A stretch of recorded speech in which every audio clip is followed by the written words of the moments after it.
Okay, so we need to run over a few of the fittings here that I'm going to be using for the Thumper Keg, plus a new Liebeck condenser. So if we look here, here we have a 1/2 inch tube, and I really I would like to have gone with 3/4 in a 1 inch piece here, but this is what was local and what I had available. I put on a quick connect which hooks up to the still already, and then what I'm going to do is I'm going to put in a 2 inch copper plate. I'm going to solder this onto the copper plate and solder this onto this 1/2 inch pipe, and then we'll attach the condenser right up to here. So, or else I could have gone with a double thumper. That was the original intent, was going double thumper, but I think I'm going to just stick with the one for now, and we'll see if we go any further down the road. So these are just the pieces. Now on these, when you get one of these, okay, you'll find that there's a stop in here, and what you have to do is you have to go in with the Dremel and remove that stop so that the pipe can push all the way through, as you can see here. So I've removed the stop from this one, and I was able to push the pipe all the way through. Okay, and just watch it when you have any of those that you're doing.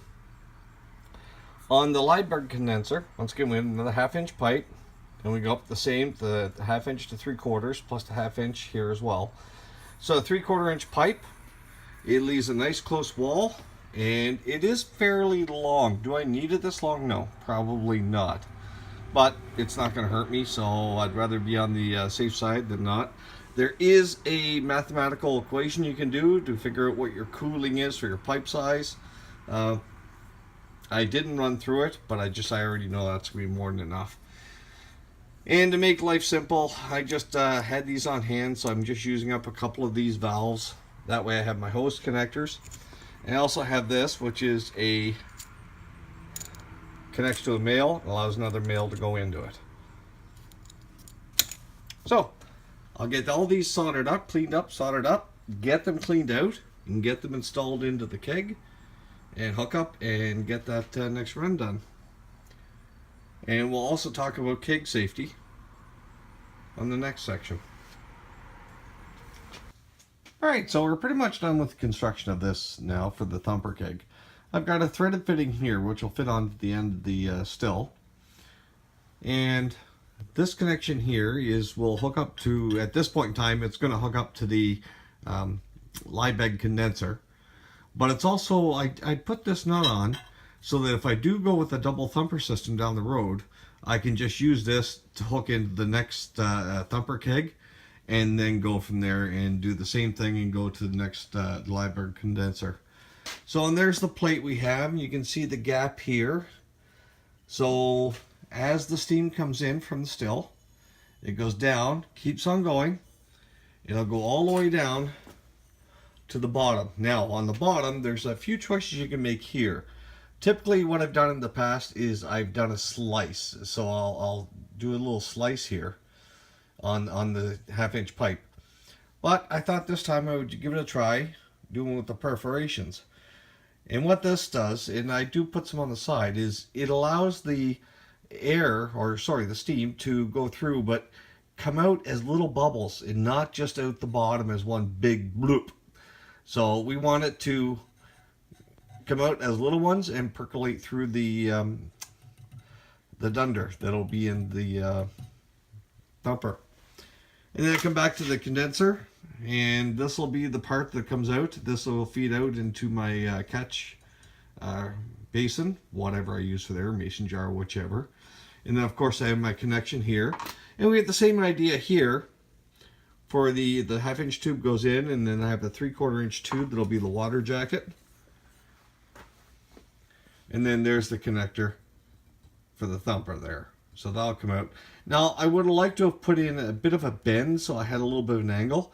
45 is just too much, and it puts it almost to the floor. So I may just do a little hand bend. You know, I'm only looking for about 2 or 3 degrees. That's all I'm after. So I may do that. We'll see where I go from there. The weight of it by itself may be just enough. And as we come and if we look, so as the steam comes out through here, it percolates through all the liquid, And remember your thumper, the ratio is the thumper, which is the keg, little keggle down there, is minimum 1/3 the size of your still. So I have a 15-gallon still, and that's a 5-gallon keg. Or it could be 7.5. I'm not quite sure. But at least I know that that is more than 1/3, so that's good. And when you put your dunder in there, now it could be dunder, it could be just the raw molasses shine, which is what we're hoping for rum. You can put that in there. You could put alcohol into there. And the nice thing is down the road is when I do a vodka or a gin is I can load in all sorts of flavors in there and it'll percolate through that and pick up those flavors. So that'll be an infusion chamber coming down the road, which is kind of what I'm hoping for here is with the dunder is to be able to pick up a little bit of the infusion and the flavors. Because when I did the stripping run on the column still, I found that the alcohol wasn't very tasty, and I'm looking for, once again, I'm looking for a really thick, nice, heavy rum. And so I'm going to go back and we'll do it this method, and hopefully it'll come through, pick up the dunder, and carry the flavors out. So we're all set here. Well, once again, when the little air bubbles come through, aerate through all the 2/3 full container of the dunder, percolates through, it comes up, and then it gets up, and you'll see it goes through the vent. See how the gap is here? So it'll come through this, and then it'll come, and then I'll go out. And once again, if I was going to another thumper, that would feed off to the double thumper.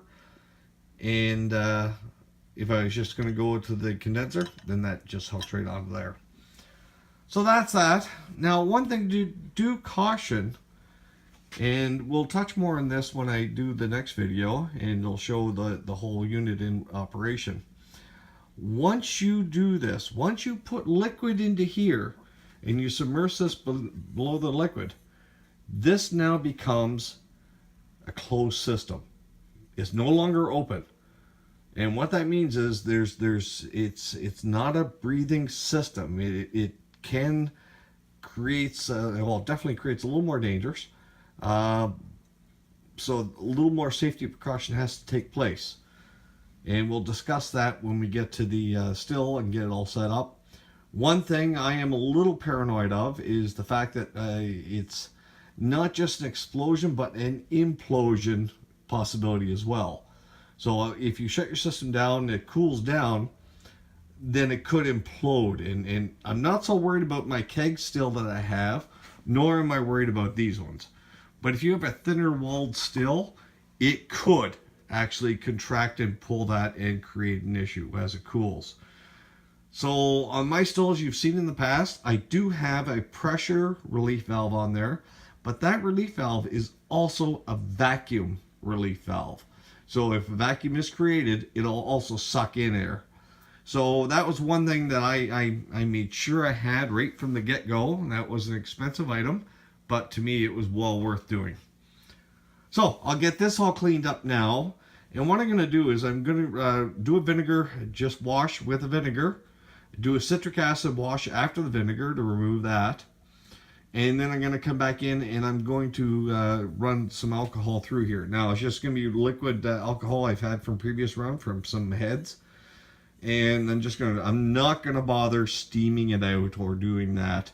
The connections are fairly decent, but I do have, well, I can feel that there's still some, not so much there, but I can feel there's still some flux in here, and I do want to get rid of that. Once again, not a big worry on the outside. It is a big worry on the inside, but if I remove it all, outside and inside, then I'll be good. That doesn't feel too bad, but there you can feel the waxiness up here. So that's all got it. Oh, that's really bad there. You can actually see it when I move my finger. So that's where I am, and we'll get this cleaned up, get it on the still, and hopefully we'll get that ready to go for the next run. Hey everyone, thanks for watching.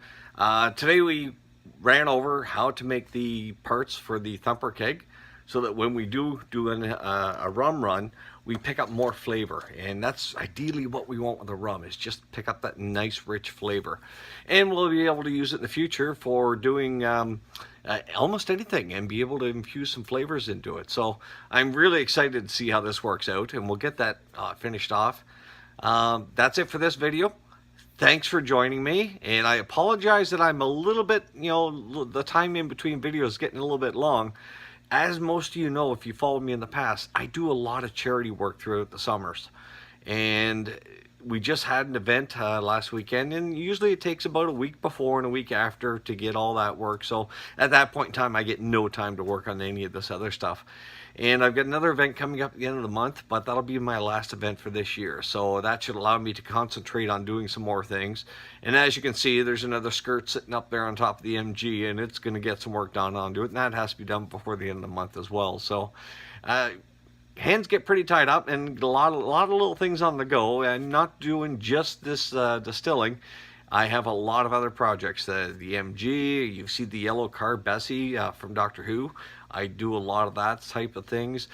This is a Dalek sitting up there at a skirt, and I've got 9 of those. So, it gets to be quite a handful in what we do.